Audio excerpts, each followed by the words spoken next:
Hey everybody, Flip and Danny here, co-founders of the Freedom Real Estate Group family of companies. And this is REAL Talk, which is real talk for real estate investors, our very own podcast. Today we are going to be talking about out-of-state investing and working with strategic partners. One of the things that we always say is live where you want.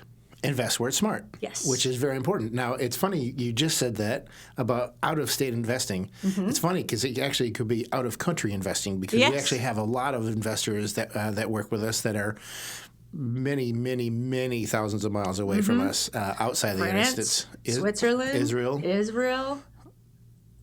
There's I just read Japan. Yeah. I was just writing something, our Vivid Vision, and I wrote all the countries, and so it was now, top we do of have mind. More out-of-state investors than we do out-of-country investors, but we wanted to throw that in there as well.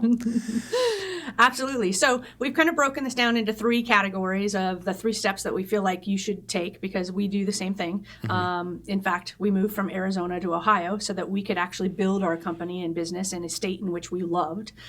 So we broke down everything that we've done in our business, right? And said, what are the top 3 things that we think about whenever we're working or wanting to invest in something? So we're going to start with identify your goals. So we're always trying to see what the end game is, right? Because the best way to figure out how you're going to get there is to reverse engineer. Right. Say, I want to be here. Now, how do I get there? And you just keep on working backwards until you take that first step and you figured out all the steps. So that's what we're going to start with, identify your goals. And so the first thing that we had is a list of different things that even Flip and I have talked about. And ultimately, we do a lot of these things because investors, and a lot of our investors actually say this to me on the phone, we're doing this with you because we don't have anybody else that we really trust to do this with. So we're just diversifying. We're doing 30 syndications. We're your private lender, and we're doing a master note so we can do some short-term private lending and some long-term private lending, and they're doing that to diversify where their funds are and the different returns. So do you want to go into rental property? Is owning rental property one of your goals? And I know this could refer back to our podcast that we did for syndication versus fix and flips versus turnkey, I think is that what we did on the whiteboard and everything. So anybody watching on YouTube could see all the things that we wrote. There was lots of variables. You want to talk about that a little bit? Well, number one, the 3 different kind of rental properties that we offer are the number one, we have ICF, which is the Investor's Choice series. It's actually instant cash flow. Instant cash flow. Sorry, we got rid of that. We changed that one. Sorry. Instant cash flow. And so this is a way for you to buy a property from us that's already cash flowing because we tend to buy a lot of properties and not all of them are vacant. And some of them still have good paying tenants that we don't want to get rid of, and the house is in great condition still. It's not up to our level, but it's in good condition. And so it's a way for you to purchase a rental property out of the gate. You're already cash flowing, and that's why it's called instant cash flow. We actually have a property on. One of the properties that we bought as a part of a package, we plucked a couple of them. One of them, the tenants weren't good, so we got them out and rehabbed that one. The other one, the tenants are good, so we're just we're not going to rehab that one right away. We're just going to take the income, right? That's right. So perfect example that we have done as well. Then there's the equity. What is it? EAS Equity Advantage Series. Yeah, we just renamed these, so we're bear with us. The programs are new, and we renamed one of the programs. Right. So this one's the Equity Advantage Series. Now this is a property that the tenant is no longer in there, but we haven't gotten to the stage 2 where our rehab team has gotten to rehab it yet. So this property is whatever you want to do. And it's when you buy this property, you're going to know what the rehab's going to be, and when you buy it, plus the paying for the rehab, you're already going to have equity in it before you put a tenant in the property. So that's why it's called the Equity Advantage. So you're buying it at a discounted price, but you'll have equity in the property based on its finished value. Yes, you also get the tax advantages of it. So for people who are familiar with the BRRRR method, essentially our Equity Advantage series is the BRRRR method. We just named it something different because we wanted to be cool, and it's an equity play, right? Plus you get the tax advantages, and then there was one more thing. One of the things that we always like to say is, so you'll see a scope of work essentially, and what our project manager is, he goes out to walk a property and he has what categories like roof or HVAC, right? General crew. Those are the things that he has on there. So we show you those so that you can see how much each thing is going to cost for us to do Signature Series rehab, right? Because everything that the project manager said, Signature Series, here it is. Mm-hmm. If you saw roof on there and you saw in the notes, or they told you that in the notes when he walked the property, that he feels like there's 5 years left. Mm-hmm. If it were me, I'm waiting 5 years to do that roof. I'm not doing it right now. Right. I'm going to wait, and I'm going to repair it, and I'm going to get the most amount of life that I can for it, and then I'm going to replace it. That's some of the cool things that you can do in a BRRRR, mm-hmm. or for us, Equity Advantage Series. Right. So I just want to make mention of that, because a lot of people don't, they love that turnkey model of it's done for you. It's mm-hmm. done for you. There's some real true advantages to buying like we did, Zutphen, mm-hmm. leaving the tenants there because we'll rehab it when they get out. Yep. But we got instant cash flow. And then there's real advantage to doing a custom rehab mm-hmm. so that it's not all the way this. The reason that we have a Signature Series is because we wanted a McDonald's. Yeah, exactly. Right? Yeah, so, done for you, but we know exactly what it's going to be. Yeah, yeah. And a lot of people like that peace and comfort. Mm-hmm. I'll let you talk about it. Sorry. Right. Well, and the difference too, as well, is when we do our Signature Series, it is the same thing on every property, but it is up to a higher level. Yes. And some people are like, oh, we didn't need to do all that, mm-hmm. And so it gives you the advantage also of doing the rehab for a lesser price. Yes. Yep. So. But then there's the Signature Series, and this is what we call our McDonald's. This is if you buy one and you buy another one, whenever it is, it's going to be the same. Mm-hmm. We're using the same light fixtures, we're using the same flooring, we're using the same everything, same paint, same everything. So that way, now the house is obviously going to be a little different, mm-hmm. whatever the layout or whatever, but everything is still the same. Mm-hmm. And so that way it's going to be LVT flooring. So we do a higher grade flooring throughout the house because that's going to last longer. Yes. If the roof only has a little bit left of it, well, we replace the roof. Yes. We don't leave that for you to replace in a couple of years. Yep. Same with the HVAC and same with the plumbing and the electrical. We make sure everything it's a very high standard, but it's done for you so that way you don't need to worry about it. Yes. So it's choosing if you're going to go the rental property route as a goal. Mm-hmm. I want to own a rental property. I don't mind, the communication, the little more hands-on approach, right? When we did the comparison of all three, fix and flip was you're 100% hands-on and it's active income. Turnkey is it's medium hands-on because you still have to deal with, hey, hot water heater broke down. It's over your $500 threshold, so I need your permission. So you still got to do a little bit of stuff. But it's minimal. Yeah, it is minimal. So, but if you like the rental property avenue, then like Flip said, what do you like? Instant cash flow? Mm-hmm. Do you like the EAS, which is the BRRRR method? Do you like it completely and 100% done for you? Because everybody is a little bit different. And sometimes the people who love done for you now go, let me try that EAS, or let me try that. And then they kind of test it out and they see how the numbers work and everything. And then suddenly they're diversifying even in their thought process and investing, mindset. Mm-hmm. It's just a little bit more hands-on in those situations. Yep, so. Absolutely. It depends on what your excitement level is. Yeah, absolutely. And if you want to be hands-on, there's some people have been like, can I do this to the rehab? Going, you know what? And back when we didn't have the other two products, we're like, it's going to be our McDonald's approach. And if you like that, great. If you don't, you need to go do your own flip. Yep. Now that person can do an ICF or EAS. And then when it comes rehab time, they can pick and choose what they want to do out of that rehab. So I love the multiple options that we have. And then also single family versus multifamily, right? Mm-hmm. So if they're going to choose rental property as one of their goals that they like, they have to choose which one, right? Yep. And I think we are in Tennessee, maybe Washington. We were on chairs. We were talking about multifamily versus single family. That was Washington. Okay. Yeah. So I remember that podcast. So there's some podcasts you can go back to really see, as you're identifying the goals, learn more about what we feel about syndication versus active fix and flipping versus turnkey, or multifamily versus single family. The pros and cons of each. Yeah. Mm-hmm. Mm-hmm. Okay, so that's one of the options when identifying your goals that we wrote down, that we've evaluated. We've also written down short-term lending and long-term lending. Mm-hmm. So the difference would be, are you going to be one of our private lenders who's on a note and mortgage basis? Means Tiffany sends you a private lending packet and says, hey, Flip, would you be interested in funding this deal? Here's all the information, the comps, the pictures, financial information, yada, yada, yada. Mm-hmm. And you know that there's going to be a 12-month note, but we might be done in 4 months. We might be done in 6 months. So it's short term. You're going in and out of each deal. As soon as the deal sells and you're going to get a payoff statement, you're going to get your funding back, and Tiffany's going to go, Flip, you want to do another one? Correct. And if you said yes, then she's going to try and put you back into a deal as soon as possible. Mm-hmm. Now, that soon as possible depends on our pipeline and what's going on, right? So it could be 2 weeks. It could be a month. It could be 2 months. Mm-hmm. But some people like the liquidity of short-term lending, and so they choose that as an option.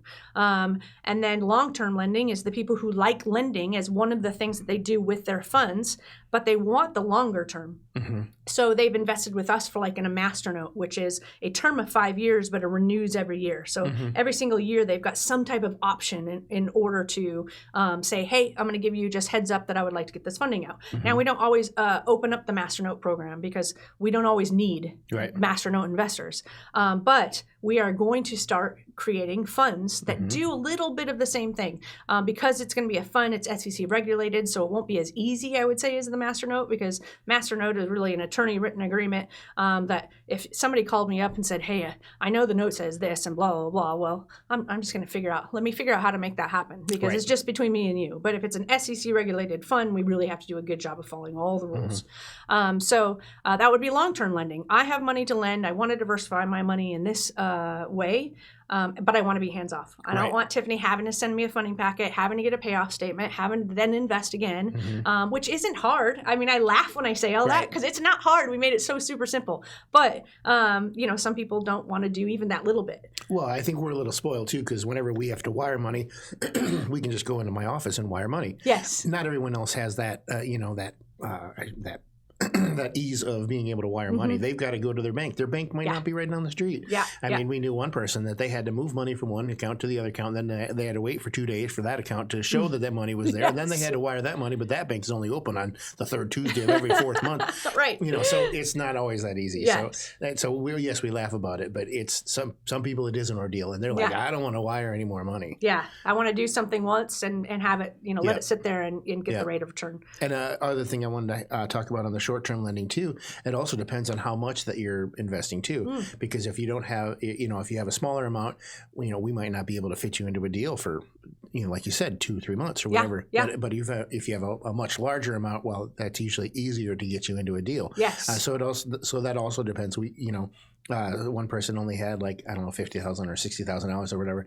It's yes, we are able to pick up properties that can fit in that parameter. Yes. It's not as often. Right. Yeah. And so getting the ability for us to be able to get your money in play and to make your money make money on you or make money for you, that's a little harder. Yes. Yeah. That's a really great point. Also, great point is that now some of those short-term lenders, they're getting the entry point is $50,000, right? For us, the funds that we're creating for long-term are going to have that same minimum. So now these people who we've been having difficulty getting into deals, we've created this fund, honestly, specifically for them, because there's so many people at that entry point that say, I have this money and I don't want it sitting in my bank account because I'm not getting any return, or the return is less than inflation. So I'm just losing money having it sit there. Right. So they say, I want to use it. And some people use it as a plan for their real estate purchases. So they buy a property and then they lend with us to get the highest rate of return that they can for short-term liquidity.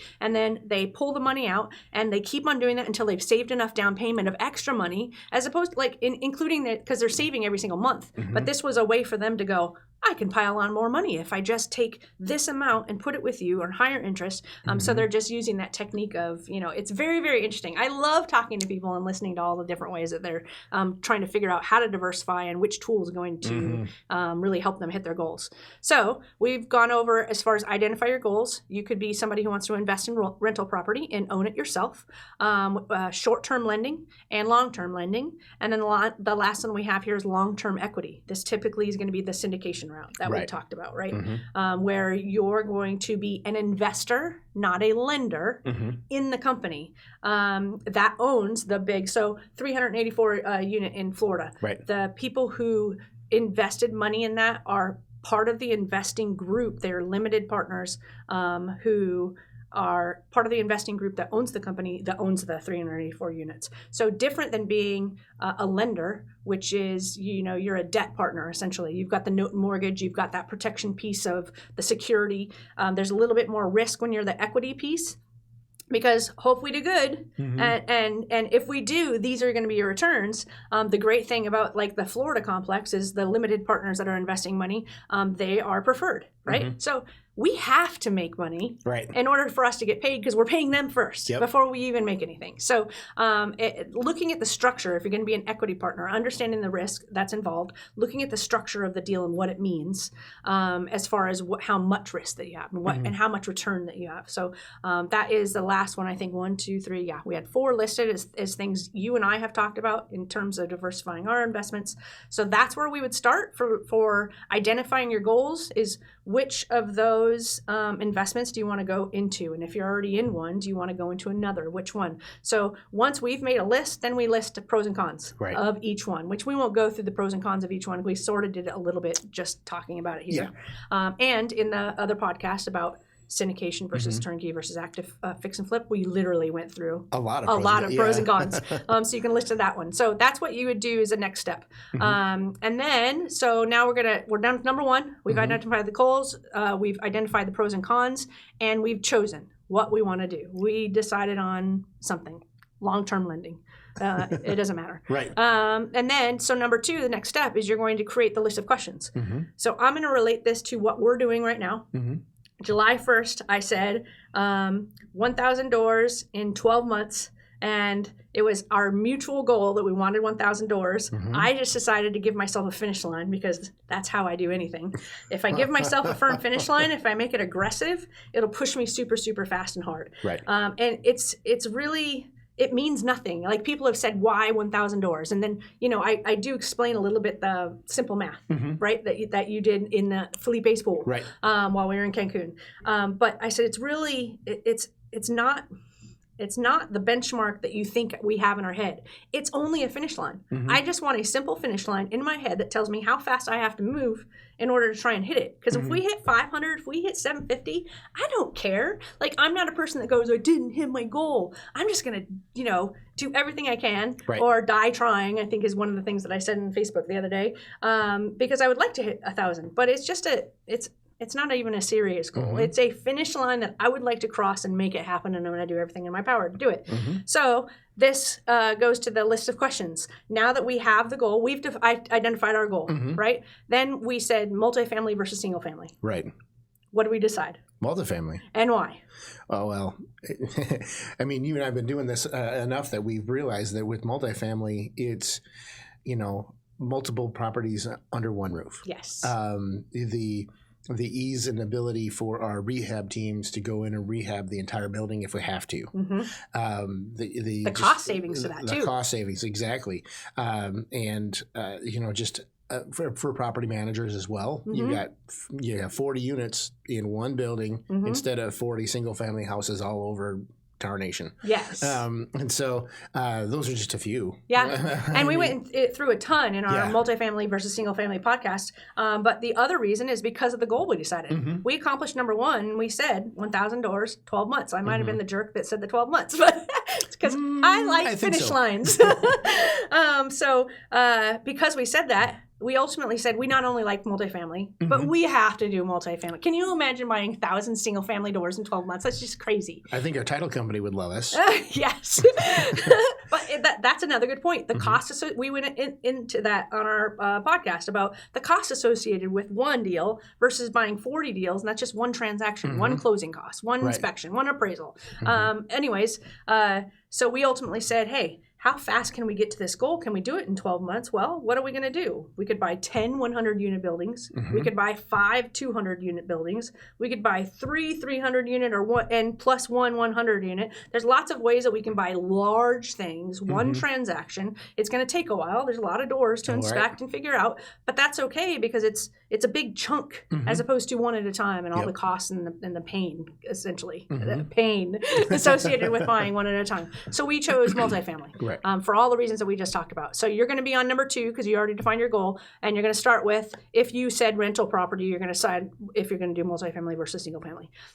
Then for us, we said large multifamily or small. Obviously, we decided on large. Well, we did large because, we started small with like a 50 unit. I wouldn't suggest someone, I think I'm going to do multifamily. I'm going to do 200 units to start. Right. Unless you have a mentor or someone or a strategic partner, someone guiding you through the process, I would not suggest that. So we obviously decided to do large because exactly what you said. I mean, we can do 5 200 units, and that's 5 closings. And we can do that in a month. Come on. I mean, I'm just kidding. No, I was about to say. No. Oh no, I might be pushing that one. So you do have limits. Okay. I do. Okay. But yeah, so obviously we decided to do large because what we don't want to do is 500 duplexes.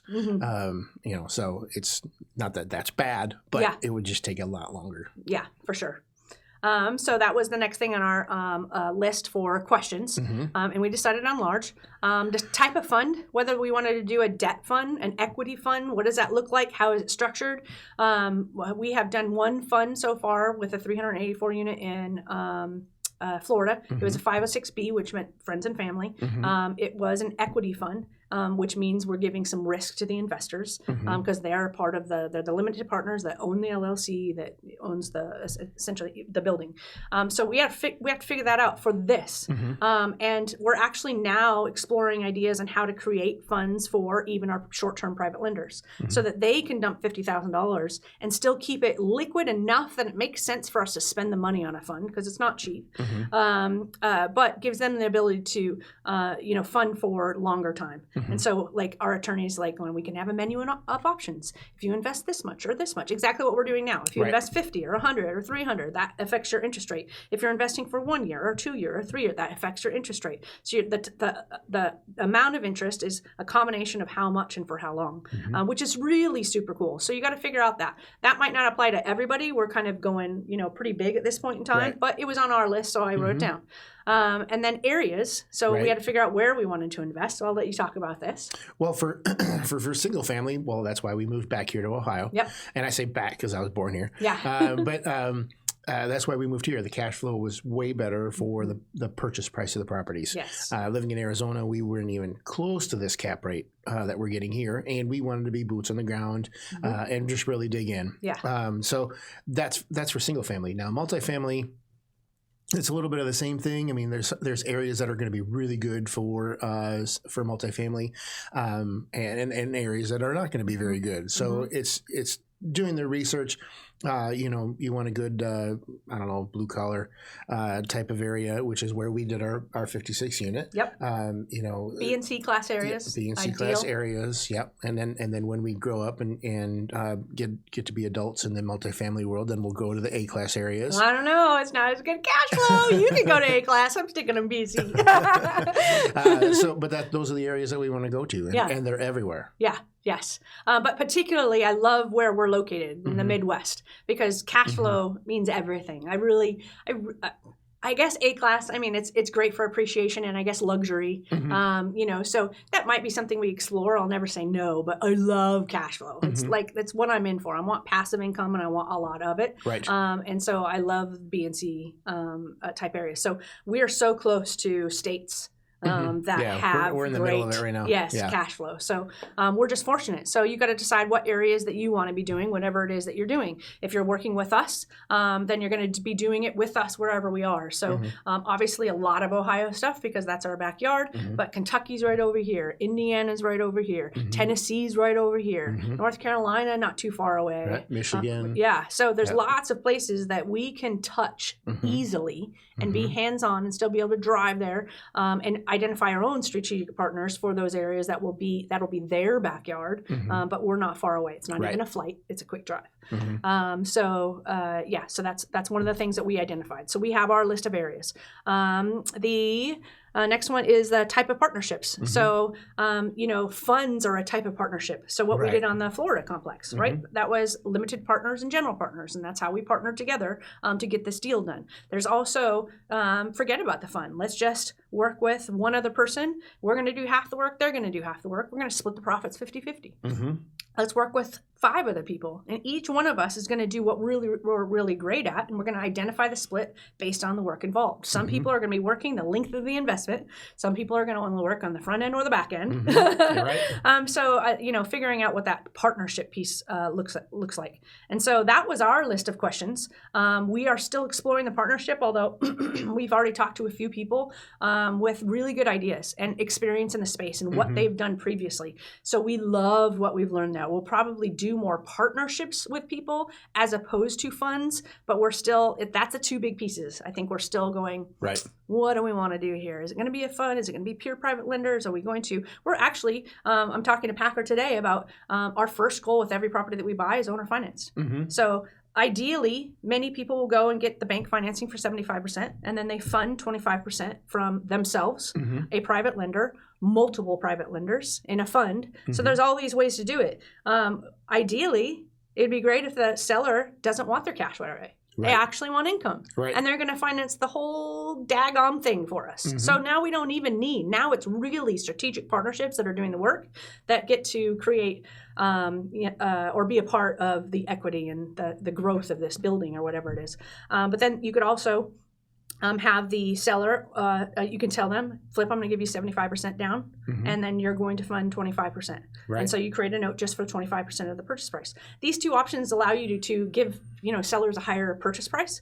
And they don't really hurt you because you're saving the fact from having to, borrow funds at maybe a higher interest rate than what the seller is going to give you. Right. Because they don't necessarily want, the tax consequences of selling a property and getting this windfall of cash either. So it makes sense for them to have a note.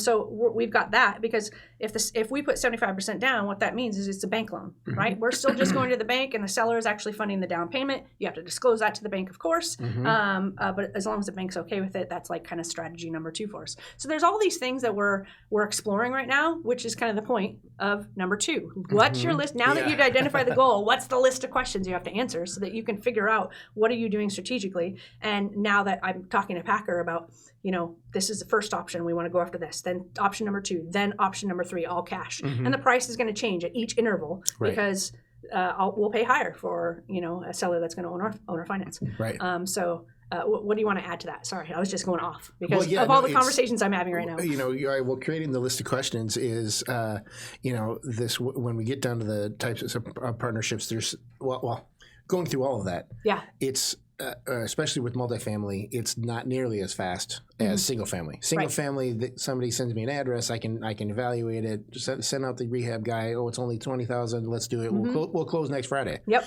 It's, but multifamily is not even close to that. Even a duplex. Yep. I mean, very rarely. Right. And so, and then trying to figure out partnerships and then how we're buying it, owner finance and things like that. There's so many more questions, especially when you get to multifamily and especially when you get to large multifamily. These aren't quickies, one and dones and, or whatever you want to call it. These are just make sure you're relaxed. Yep. Take your time. I never do that. We're not in a hurry. I can't I have a question. I email 4 people. I post in Facebook group and I'm like, I need these answers and I need them now. And it's boom, got one. I needed them 5 minutes ago. Yeah. Just because, again, I wanted a finish line and I always need a finish line so I know I can just see it. Right. That's where I'm going. Yeah. Yep. And so speed is something, especially when you're starting. It's 12 months may seem like a long time. It's not a long time. So I'm nervous and I'm I've got all these questions to answer before I can even start. So I got to get them answered and I got to get them answered fast because all I want to do is start doing due diligence and making offers and starting creating this so I can get, deal number 1 under the belt. Once deal number 1 is under us because we did the 56 unit in 2 weeks? 2 weeks. So that was just insane. And we have fantastic private lenders. So we did it, in an odd way, paid a high interest rate for our lenders to go, hey, want to get in on this with us because we got 2 weeks. Right. Yeah. So results not typical. Yeah. Just saying. Jeez. Disclaimer. There was a lot of work done in the prior 6 months to that. So, but we decided to buy it and figured out financing and bought it in 2 weeks. But we had already done all the inspections and everything else. We did our own inspections in the 2 weeks. Oh, that's true. Well, because the other buyer did their inspections. We had to do our own. Yeah. Results not typical. Yes. Anyways, so then listing the pros and cons of those questions and figuring out what do they look like. So on the partnerships and the funds that I'm still dealing with, that's what I'm doing is every time I get an answer, I go, okay, what is the pro of this versus the con? What's the pro and con list for this one? And ultimately, you and I are going to come down to be able to make a decision because we've got the information that we want of the different styles, what may be more common than others, what's going to be the win for us and maybe the investors that are involved, whether they be lenders that are lending or whether they be actual partners that are actually doing something in the deal and therefore they're part of the equity. So that would be number 2. So we've identified the goal. Now we've created a list of questions. So if you're following along with this $1,000 project, Flip and I are in block number 2 right now. We're actually in block number 2 and 3. So we've achieved number 1. We created the list of questions, but we're getting them answered essentially. Correct. So number 3 is identifying your strategic partners. Once you've answered your entire list of questions, who are the people that you're going to work with? So one of the things that we talk about is experience. Yes. Experience in real estate, not only in real estate, but also the niche that you're trying to go into. So if you decided short-term rentals like Airbnbs, well, make sure that they're not just, I've been in real estate for 30 years, make sure they've actually done short-term rentals. Yeah. And they know that space. In fact, there's one that I think we still have under contract that we're looking at, doing. Airbnb, yeah. And we interviewed a few people that we were referred to about, and then we ultimately decided on the person. So that now we don't even have to. This is our backyard. We know the property. And now we have somebody who strategically can fill the need without us having to figure it all out on our own, right? Yep. So pick your niche. So if it's a multifamily, make sure that they're small or large, depending on your goal. If it's single family or, 2 to 4 units, make sure that they're doing that too. And then values. And the reason we put values second, I'll let you talk about it, because values really is first for us. You have to have the right values. But I'm not going to talk to 100 people that don't have experience in my niche of real estate before I determine what their values are. Right. So I'll let you kind of talk about that. Yeah, so one of the main things that we looked for was like you said, someone that we know, like, and trust. Someone that we know has done something similar or better, and they've done it successfully, and not just once. Yeah. They've done it multiple times. Yeah. And they know what they're doing, and they've got the same, like you said, same values as we do. They're highly ethical people. They're the give first mentality, and so that's. Both of those, they work hand in hand. Yes. Both of those do, so that's right where we're going to look. Yeah. And for me, I believe that trust, which we're going to talk about, because everything we're talking about here in number 3 is about trust. So I work with people who have a good win-win mentality. Right. They're not saying, I'm going to do this little bit of work and I want 50% of the profits.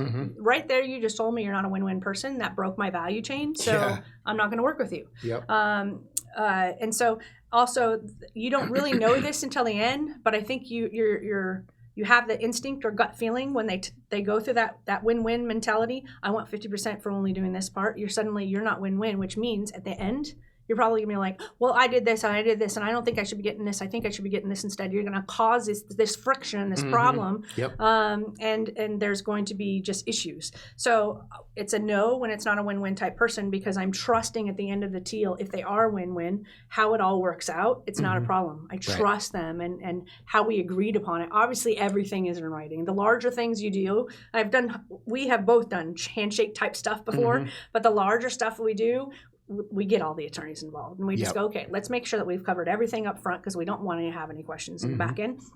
And we do it for our lenders and partners or investors if they are equity, because they want to know that everything's been thought through and it's, we've got all the documentation to protect all parties of it. So no more handshake stuff at that point in the game. But when it comes to values, I don't have to worry. I don't want to have to worry and depend on the paperwork. I want to trust you, Flip. When I'm on the phone with you, it's like, man, he is a good guy. He's got good references. I know the network he hangs around, same type of network I hang around. We know the same people. I'm starting to get a feel for you. Right. And the fact that you created a win-win, when we first start talking about it, I'm like, okay. So it's those types of things that I'm looking for. And that's number 2, because if you break it, if you've got experience in real estate and in the niche that I want, but you break the value thing, boom. It's done. Yeah, move on. All right, the next thing we have in there is vertical integration. So Flip, do you want to describe what that is? So vertical integrations is when a company either merges or works with another company that is in a different, either before or after them in the chain of the process. So I used as an example when I was telling you about this earlier, our rehab company. Right, our rehab company, while working with our acquisitions company. The acquisitions company's in the same chain, but it's before them. And then our property management company is after them. So that's vertical integration. Out of this, we have 6 companies, and they are all vertically integrated from beginning to end. Yes, exactly right. And that is a very, very powerful tool when you're trying to find somebody that's got the experience. Because if you've got somebody that has multiple companies that can handle every arm of the business, you're working with one person instead of 5. So I had talked about when you're figuring things out, you can have a partnership of, this person is going to raise the money. This person is going to source the deal and underwrite the deal. This person is going to create the business plan and have the asset management. This person is going to get the bank financing, beginning and help and do the refi at the end. So you have all these people and all these roles, and there's many of them, and you're determining where are you working, how long are you working, what does that percentage, look like. And when you're working with somebody who's got all the pieces of the puzzle, it's like you've got one person. You can identify, but you're going to one person instead of 5 people. You don't have a meeting with 5 different people, which isn't bad. It's just it's better when you've got that one touch. It's a lot less meetings. Yes, and we tell people who are investing with us turnkey wise, it's like, okay, we're going to sell you a deal. You could call that person back and have a question about property management, and they can walk down the hall, knock on the door, and get the answer for you, as opposed to going, that's this company, and you're going to have to call and talk to this person. Like, we can literally be hands-on help, and that's it's huge in terms of peace of mind and ease of ability to work with, a company that's got that many arms. That also means they have that much experience, because how does property management affect our rehab team? How does the rehab affect our property management team? All those pieces, we learned it as we were like, okay, rehab, you've got to change it and do it this way because you're affecting property management over here. And we own that company. It's costing us in that company because of what happened here. So let's fix that. And then that way we're over here. If you've got multiple arms that are third parties, you're not always getting that information to be more strategic and how each company affects the other down the line. So I think that's huge. Even last week, we saw the email from one of our turnkey buyers from Israel. Yes. He had emailed Tiffany saying, "Oh my gosh, thank you so much," because he's in Israel. The property's here in Ohio, and he's like, "It feels like I'm 5 minutes away from my property." And it's just because he was dealing with something with the property that Tiffany's like, "Don't worry, we got this. Let me take care of this." And it wasn't in her role. That's not her role at all. But still, but because she could within this company handle it directly with somebody else, she was taking care of it for him. Which just this goes back to the other podcast about creating raving fans. Yes, I was going to say the same thing. But so that makes it even more powerful. The whole vertical integration that we do have here. Yeah. I love that. Okay. I would also look for it when you're identifying strategic partners, look at their network. Who do they know? How much have they done? So one of our partners that we're working with on the 1,000 Deal Project, they have done 1,800 doors. And they have the same and better network than we do. So we know a lot of the same people, but they know people that we don't know because they've been doing this for much longer. So really looking at that piece, and that they know the same people that we do, that kind of told us values, right? And a lot of people said, these guys are great, these guys are great, these are great. So we've already kind of answered the value thing before we even said, on our 56 unit, can you help us? Can you partner with us on this deal? Looking at their network and the people that they have at their fingertips. And then references and due diligence. We did a expert panel for private lending. It's on our website. And what cracked me up is one of our biggest investors, almost $2 million with us. Maybe it is over $2 million now. But one of the things that he said was, I watched that video and I was just like, you just interviewed all the people that you work with, and you gave me their name, their phone number, their email. It's just like, okay, if you ever default on something or do something that's questionable, I've got all these people to hunt you down or whatever. And he just thought that was the transparency of that was super cool. It's very rare for us to have people ask for references. And so somebody did recently, and it was another large investor who's going to invest a very large chunk amount of money, and I typically answer, for privacy reasons, we don't give out names and phone numbers of the people that we work with. And he said, well, I really want to talk to like 2 or 3 people, that are investing the same as I am. And I said, no problem. What we'll do is we're going to send out an email and say, hey, if you've worked with us at this level, can you give us permission? Because we have somebody that would like to just vet us and do their due diligence. Would you give us permission to pass along your information so that they can call you? And we just got... and I have this long list of names now of going, yeah, use my name, use my phone. I'm just like, oh my gosh, that's so freaking awesome. Again, we do this lightly because I hate passing out information, of other people, and I don't want them ever to be like, there's too many people calling me. But literally had it happen twice now. One of the people ended up not calling for some reason because they found out some other information. They were just like, no, I don't even need to call them. You guys are the most professional and knowledgeable people that I've ever talked to, and I'm just fine going ahead and move forward. So just do your due diligence on who they are, get references, if you are the type of person that need that. And the last thing that we have, I'll let you go on this one, Flip. So the office. Yeah. So, that was one of the biggest things when we first started is like, we need to have an office. I'm tired of meeting people at friendly or not friendly, Starbucks or Tim Hortons. Yeah, or what's the Chili's? We need an office. Yes. And so that was one of the first things that we did, right after hiring Betty. But we were trying to get it while we hired Betty. Yeah, but we needed an office, and we got an office, and we didn't want just an office that was in the side door of a warehouse or whatever. We needed an office that looked good and looked respectable and looked professional. Yeah. And we lucked out when we found our first office. It was used to be an attorney's office, so it already looked good. Yeah, it sure did.